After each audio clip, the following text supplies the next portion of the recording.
Hello, it's Concord Wind. um, God wrote a story that we're gonna read today. It's not like new or anything. It's an old kind of old, like 2014. So not too old, but it's a story God wrote in 2014 that is really sweet, and it shows how innocent God is that He could even write a story like this. It's so precious, and we'll get to that in a minute. But first, I want to talk. I can't believe I'm tearing up just talking about how sweet God's story is. I can't believe this. That's. I mean, I wasn't expecting to tear up just talking about it, but you'll see what I mean when we read it. It's really sweet, and there's a lot to learn from it. Anyways, yesterday the plan was to go to the gym with my sister, and I worked out a little bit at home, had some caffeine, had some Metamucil, had a nutrition bar from my one of my MREs. That was my breakfast, and I had to wait to take my supplements because the Metamucil, it's so thick and goopy. It's a fiber, and it's such a thick goopy fiber that when it sits in your stomach, like if you take supplements with it, the supplements will get caught in that fiber and they won't absorb into your like body very well. So you have to take it like either 2 hours before or 2 hours after you've had the Metamucil. So I didn't know that until like recently, and anyways,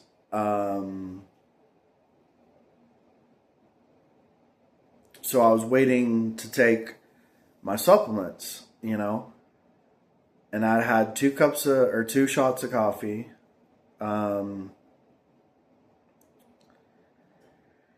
and I was feeling anxious and on edge and restless from the caffeine, and I hadn't felt that in a while, and I was wondering why. And I worked out here at home. I wore some wrist weights and a weighted vest, which is the first time I've wore that stuff in a while. And I wore it all to the gym. Got a really good workout in. Then went to my parents' house, and by the time I got to my parents' house, it was time for supplements. So I took my supplements, and this is one of the supplements I took. And this has um, ashwagandha.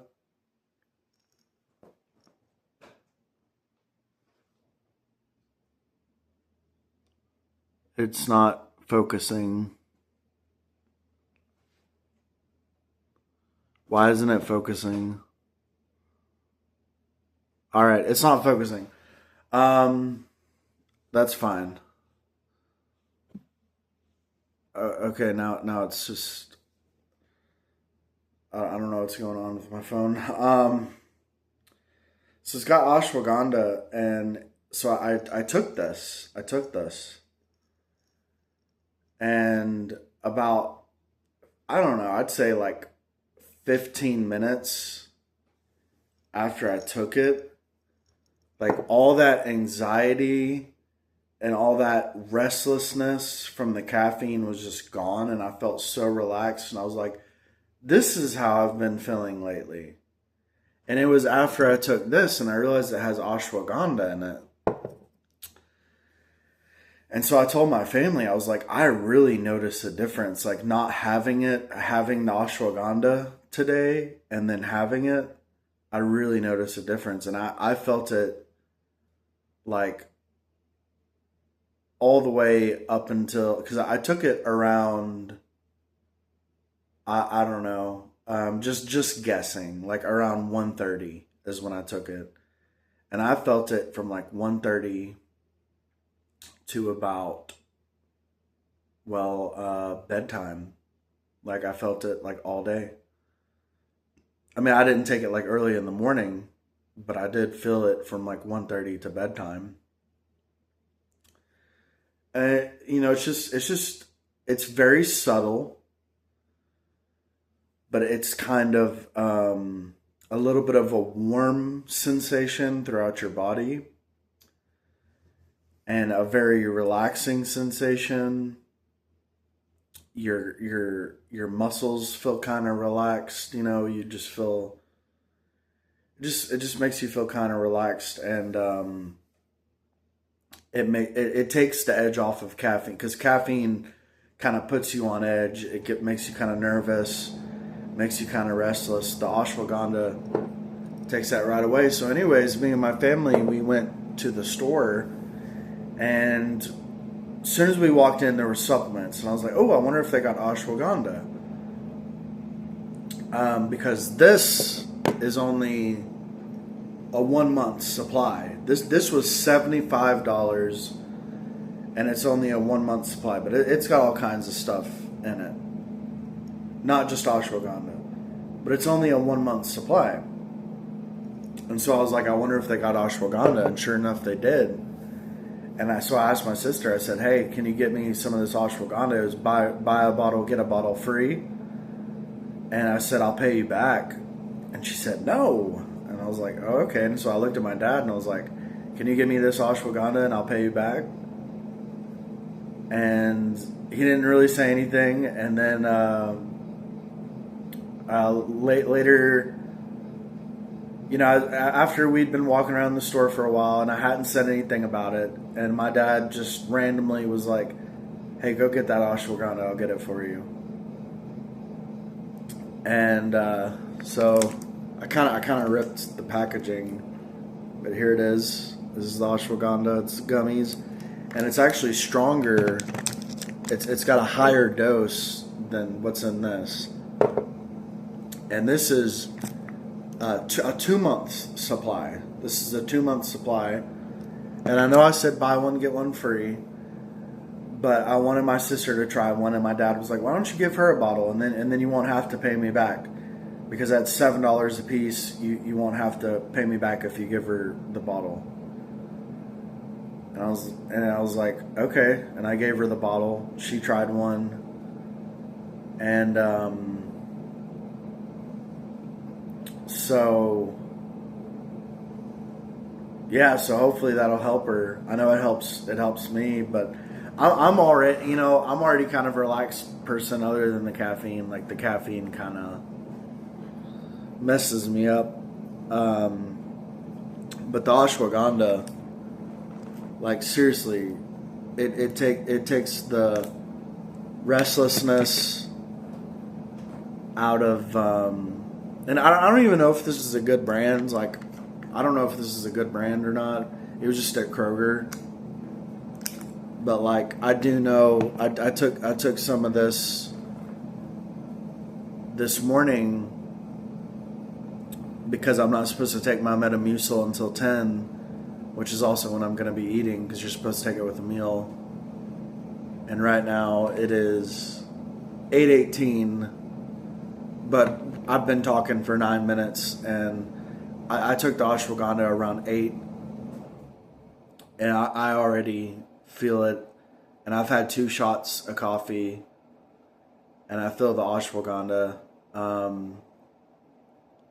Even though it's a higher dose, it doesn't feel as strong as what's in this, and it might be because there's cordyceps in this as well. So that might be enhancing the ashwagandha, or maybe one of the other ingredients is enhancing the ashwagandha in there.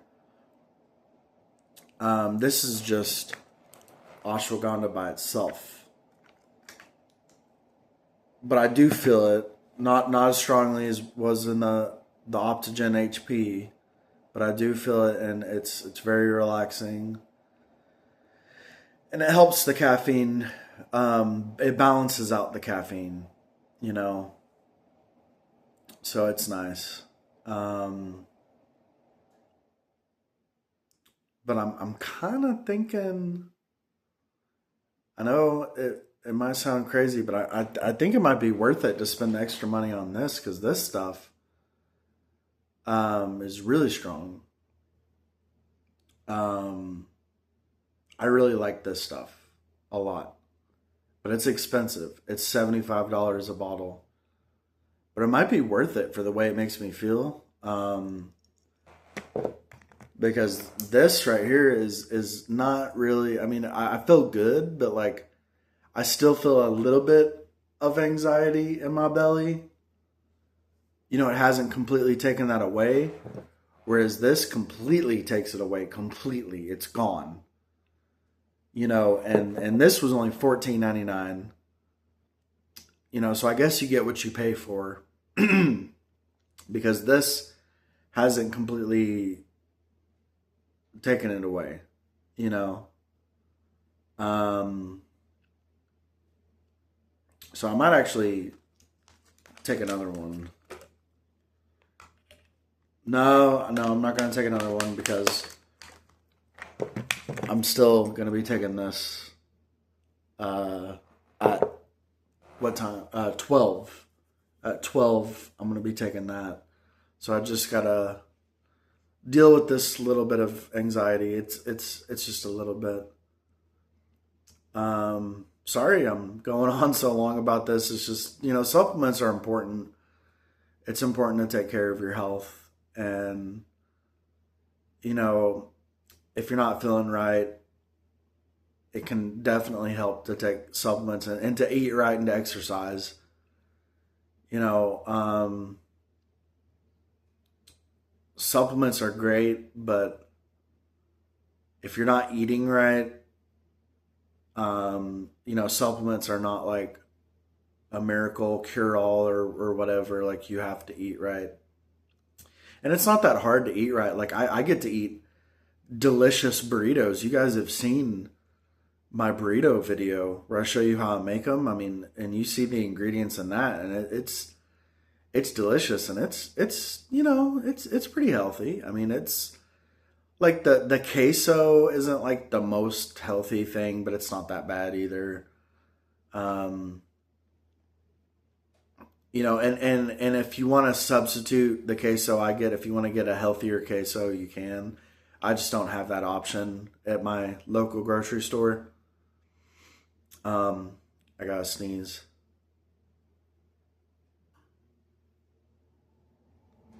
Okay. Oh, it passed. But yeah, eating healthy is important. You know, and there's cheap ways to eat healthy, but if you can't afford to eat healthy, you know, that's fine. Just tell God about it. Tell God you can't afford to eat healthy and that you need Him in your life to take care of you because you can't really afford to take care of yourself. You know, just let Him know, and He'll be understanding. And that's the main thing, is that you're relying on God. Relying on God is even more important than diet. It's even more important. It's more important than anything. Relying on God is the greatest wisdom ever. And if you're not relying on God, it, you know, it doesn't matter if you eat healthy, exercise, take all the supplements there are to take.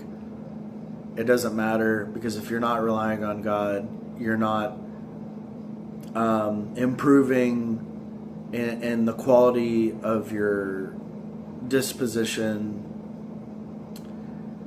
And if you're not relying on God, you're not receiving enlightenment from God. Your understanding of the truth is not improving.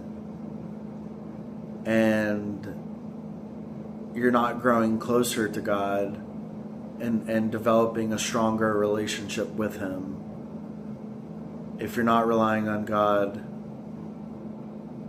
then, you know, it really doesn't matter what you do. You can do whatever you want if you're not relying on God, and you still won't get anywhere. You know, you'll have total freedom to do whatever you want, but eventually that freedom will be stripped away from you as you will be destroyed and at the end of your life. And for most people, or perhaps some people, I'm not sure what the number is. I'm not sure if it's most people or some people, but for a portion of people, you know, destruction looks like no feelings, no thoughts, no perception, no existence, just a black abyss. You know, and you wouldn't even see black. You wouldn't even see a black abyss. You would see nothing. I mean, it would just be nothing. You would have no perception. That's hard to imagine. You know, there was a guy who one of his eyes was taken out, and they're like, he was missing an eye, and they're like, out of your missing eye, like, do you just see black? And he was like, I don't see anything. That's like asking, what do you see out of your elbow? You know, and you can picture what you see out of your elbow. It's nothing. So that's what he sees out of his missing eye, is nothing. He doesn't even see black. You know, because when we think of seeing nothing, we think of closing our eyes and you see black. Or sometimes you see white, sometimes you see pink. You know, because you see the inside of your eyelids. Depending on if you're looking at light or whatever. But you know, that's what we think of when we think of nothing. But really, that's not nothing. Trying to see out of your elbow, picture that. Trying to see out of your elbow. If you try to see out of your elbow, that's what nothing looks like. It's literally nothing. And you know, you don't even perceive that you're perceiving nothing in a lack of existence. You know, it's a fundamental existential question of mortality that is brought into the forefront of your mind when I'm telling you that you will cease to exist if you do not rely on God.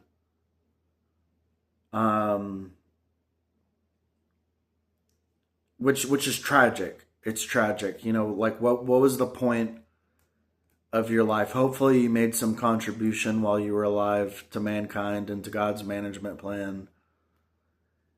But you wouldn't know about it. I mean, it's just so sad and tragic. I mean, just you know, it's so easy to avoid that fate.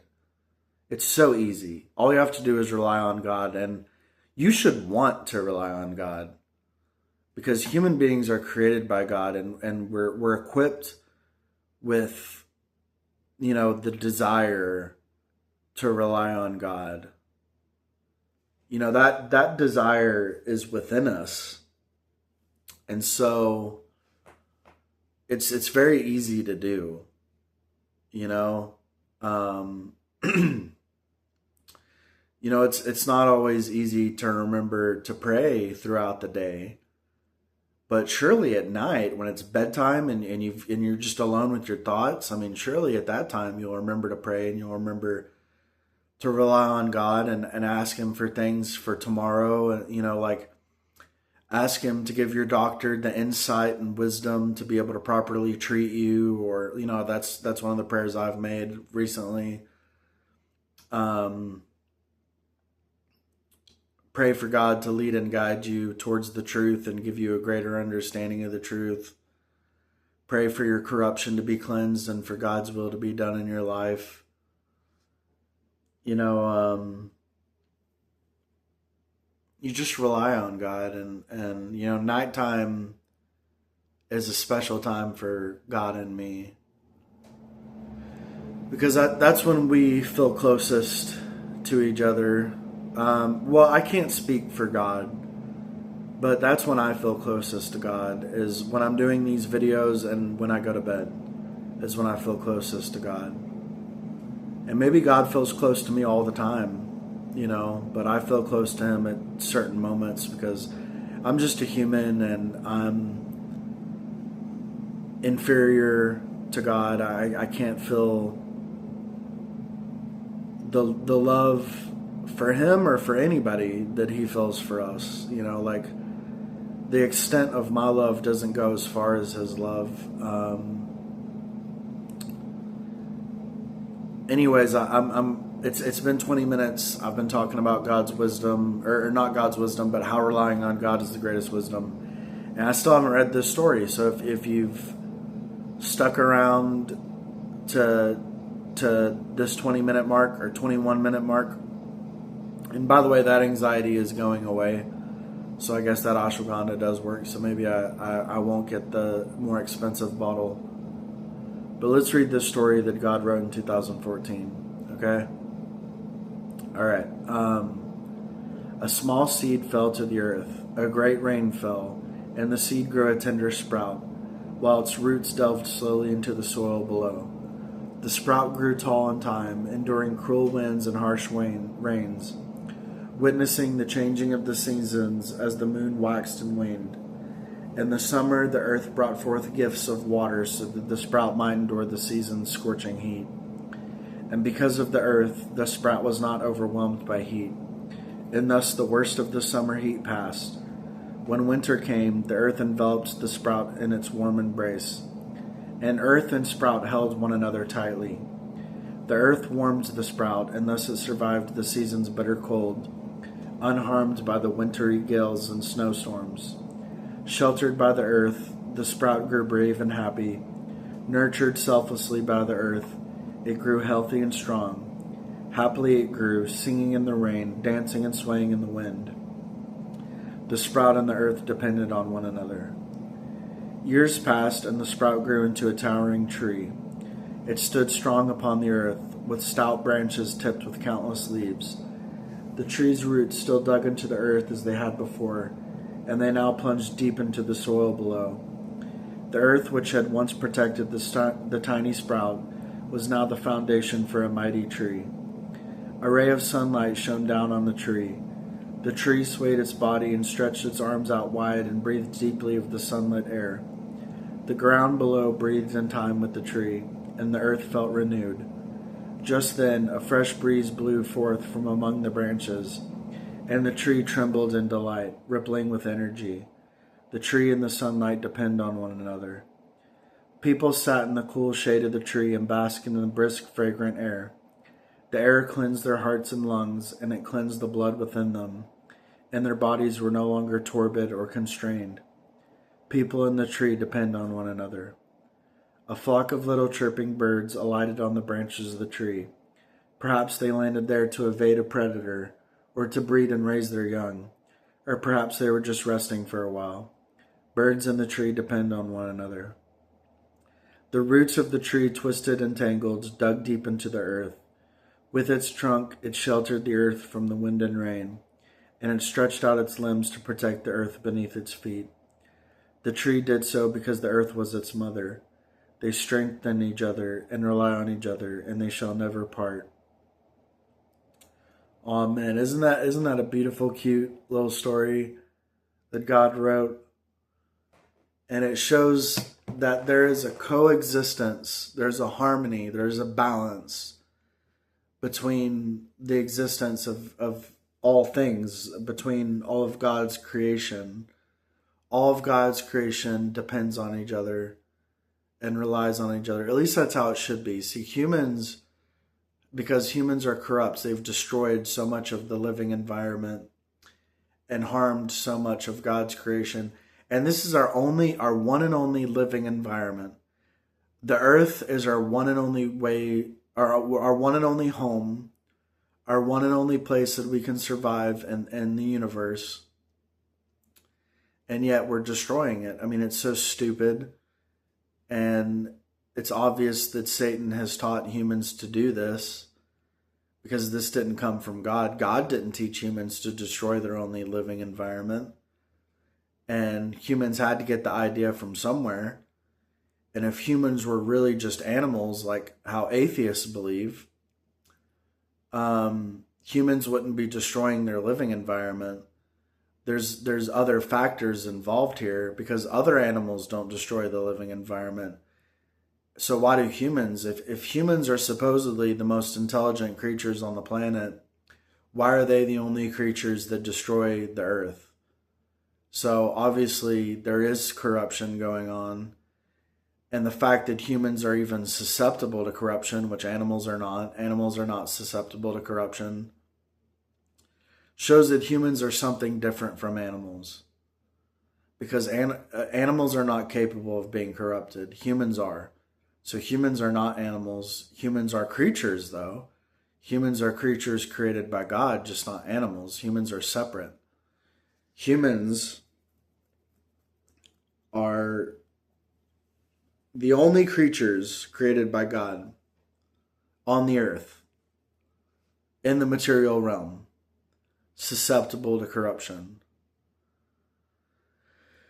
And that shows there's a difference between humans and animals. Obviously, I'm being kind of redundant, but it's interesting, and I like going over it again and again because it's interesting, and I want to drive it home with you guys that humans are not animals. So for humans to restore God's intention in creating them, we have to rely on God, number one. That's the interdependency dynamic that's most important, is the interdependent dynamic between God and man. That's the most important dynamic.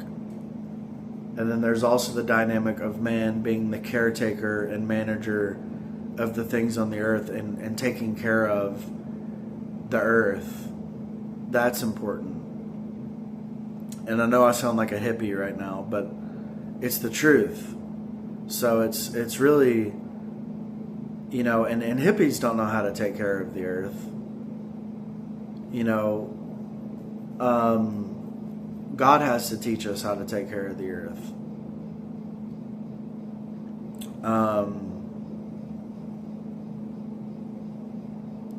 Like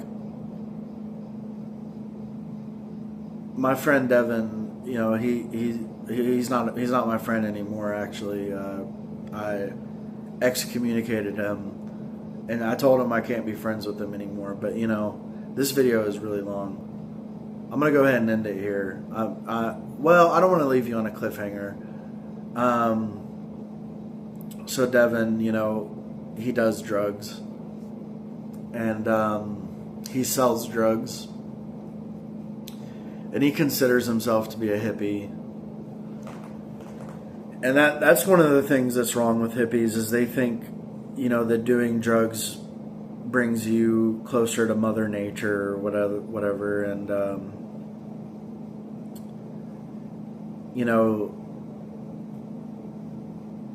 drugs,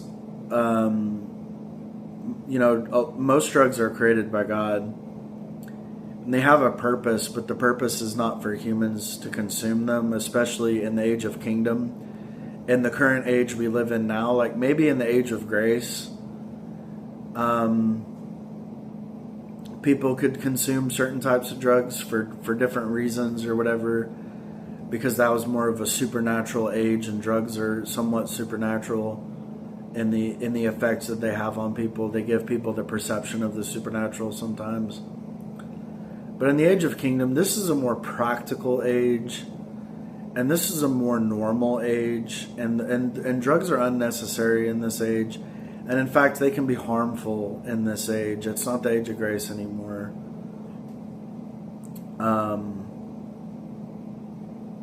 These things are harmful and unnecessary. They can warp your perception and twist your understanding, just like Devin was saying that sand isn't real, and he was saying the resurrection of Christ is the second coming. And he had all this twisted understanding from the drugs he'd been doing. They would baffle people. People wouldn't even know what to say when they would hear him speak sometimes, because they'd never heard anything like the words that came out of his mouth. And it was always very strange and just unusual.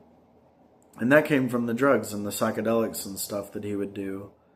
It twisted his understanding. And so that's very dangerous, because if your understanding of the truth is twisted, so deeply because of self-inflicted harm, you could potentially lose salvation because it's something you're doing to yourself. And if you realize, or if someone is telling you, hey, these drugs you're doing are twisting your understanding, which I've told him, and he doesn't quit, if the person doesn't quit the drugs so that they have a better understanding of the truth, and pray to God for healing, if they don't do that, if they don't take action, they can lose their salvation. In fact, they probably never had salvation to begin with. So that's very dangerous. And drugs are addictive. It would be hard to quit. Just because someone tells you it's harming your understanding, it's twisting your understanding and you need to quit, just because somebody tells you that doesn't mean it's easy to quit. So it is scary. So,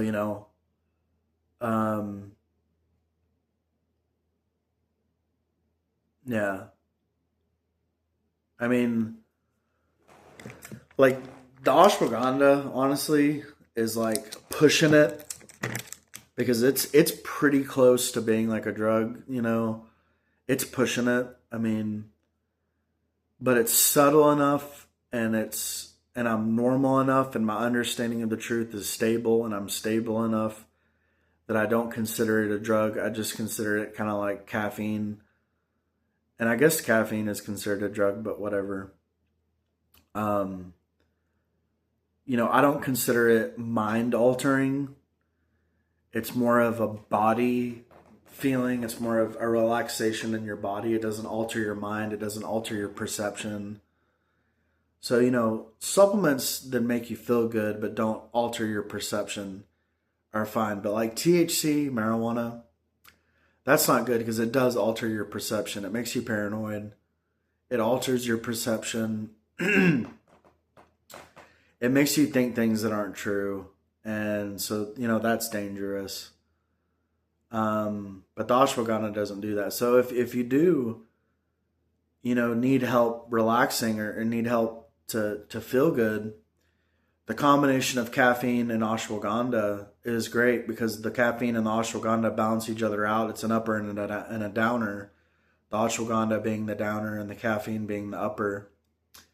And when you combine that upper and that downer, that caffeine and that ashwagandha, it's a very balanced feeling.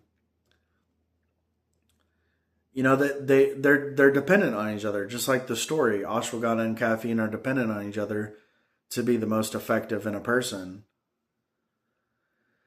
And you gotta try to find that balance. Because caffeine by itself is a bit too harsh, so you need to balance it out. And you got to find that balance in everything, Like, if there's a lot of bugs in your local area and you find a spider in your home, don't kill the spider. Don't let that be the first reaction.